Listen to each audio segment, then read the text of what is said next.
Hello everybody, welcome to another week of Animazing Animals. Now this week I thought I'd show you some of the different lizards that we keep here.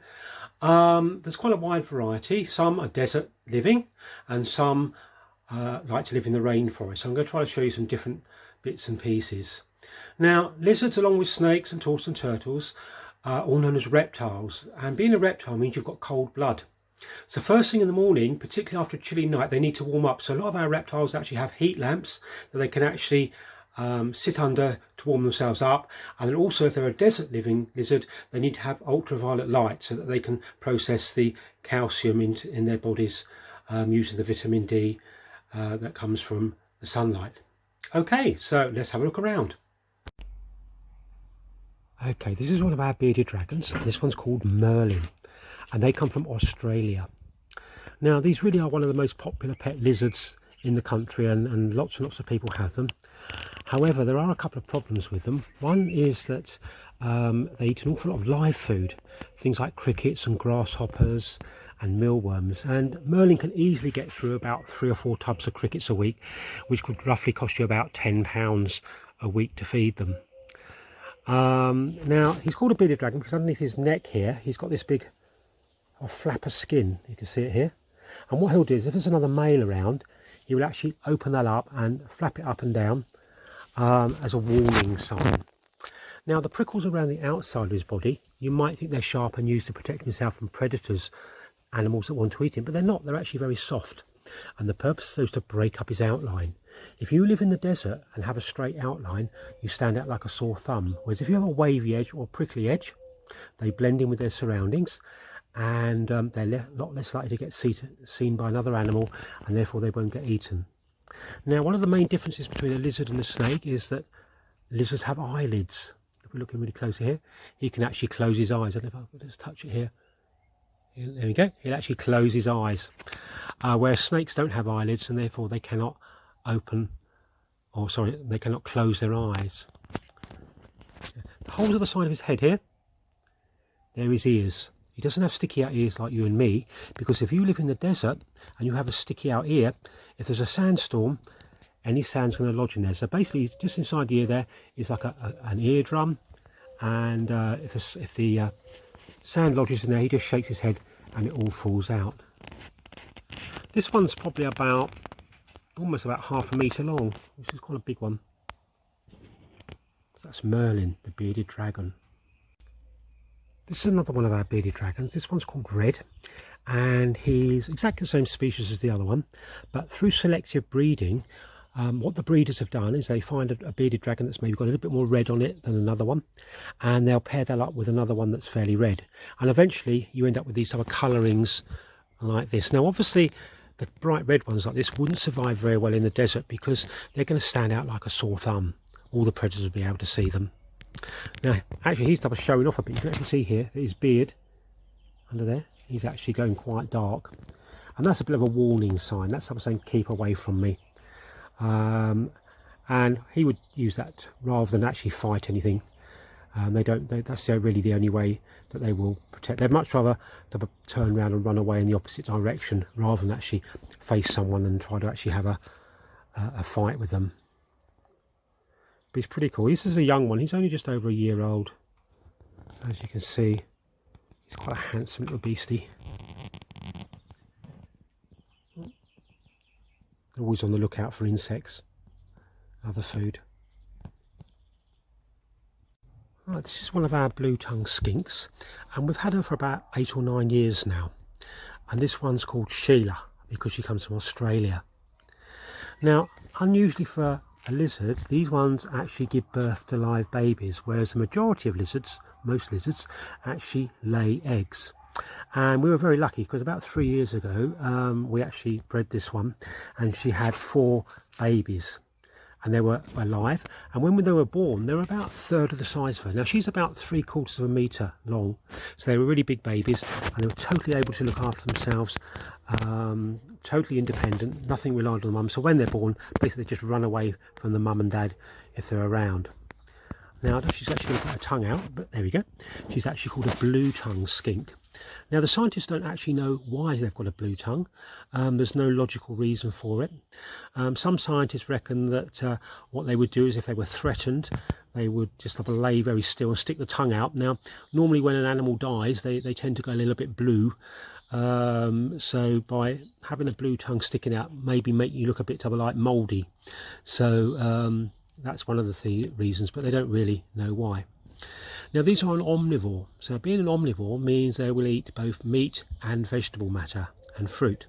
So in captivity we feed her a variety of, she eats a few type of dead mice, small dead rats. She'll also eat chopped up fruit and vegetables, cat food, mealworms, crickets, a real variety of different foods. Now I'm just going to pan in on her eye, and just so you can see the eye. Now if any of you have seen Jurassic Park, you can almost see where this type of like the velociraptor eye comes from. So a very double like cold and staring eye, which I think is pretty cool. There we go, look at the way it moves. It like goes backwards and forwards, just like the velociraptor in Jurassic Park. Oh. Okay, this little girl is called Norma, and she's a leopard gecko, and again they're a very, very popular lizard in this country as pets. Now leopard geckos are mainly nocturnal. Now being nocturnal means that you sleep during the day and you come out at night time, so therefore they don't have to have any basking lights or any UV light. As you can see, she's got quite big eyes, and that's to help her being able to see in the dark. Now they are a total carnivore, so they're only going to eat crickets and mealworms and any other little moving moths, night moths and that kind of thing. A really interesting fact is they have this really large tail. Now they use that to draw attention away from their heads, because when a predator comes, the last thing they want to do is lose their head, because of course if you cut something's head off or bite its head off, it will die. So she would stand very, very still, but put this tail up in the air and wiggle it, and that looks like a big fat juicy worm, and because it's moving, the predator will be drawn to that, then bites the tail. Now what is really interesting is that this tail can break off without bleeding, and what is even more interesting is that tail can carry on wiggling separated from the body for about 20 minutes, and in the meantime Norma would run away in the opposite direction, and that will save her life. Now she can regrow this tail, and she can regrow at about 6 times during her life. However, it's not normally as beautiful as this. Where are you going, Norma? Okay, now this little feisty creature is a dab lizard, and they come from North Africa where they live in the desert. Now what's really interesting about these, they almost look like a tortoise without a shell. And they are very, very lively, and you can see she's got a little bit of threat displaying there, purely from the fact that I've just woken her up, and she's obviously not very happy about that. Now these are herbivores, in other words all they eat is vegetation, and they're able to eat almost like dry vegetation. So in the desert, if they came across a bit of dry grass, dried cactus, anything like that, they would actually be able to survive on that, no problem whatsoever, and they don't even actually need any water, and they can survive without water for months on end. But really, oh, there we go, she's going to be, I'll have to go and grab her. Oh, otherwise she's going to do a runner. Oh, there we go. Pretty cool little lizard. This is one of the smaller lizards we keep here, and this one's called a pink-tongued skink, and they come again from Australia. Now a really interesting thing about pink-tongued skinks is that they actually have a prehensile tail. Now prehensile means they actually use their tail as a fifth limb. So in other words, they use their 2 front feet to pull themselves along, they can use the 2 back legs to move along, but also they can use this to hang on with. And if you see here, she can actually hang on purely by her tail. She can actually hang somewhere. Oh no, she's not going to do it right now. So they're actually able to use that to help them hold on if they were climbing up on things. So the reason it's called a pink-tongued skink, obviously it's got a pink tongue compared to the blue-tongued skinks which I showed you earlier. And again, these are an omnivore, although their favourite food is garden snails. They absolutely love them, and they're able to crack the shells open, no problem whatsoever, with their mouth, and they'll end up enjoying the snails. Lovely little lizard there, a bit sleepy. Oh, there she is open.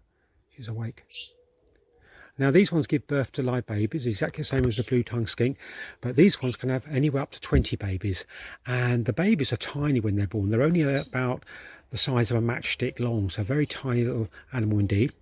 Probably the most gruesome thing is that if we do breed them, we have to sort of like feed them chopped up fresh snails. So what I tend to do is collect some garden snails, pop them in the freezer and until they're solid, then I'll defrost them and chop them up, and then the baby pink tongues will eat them, no problem whatsoever.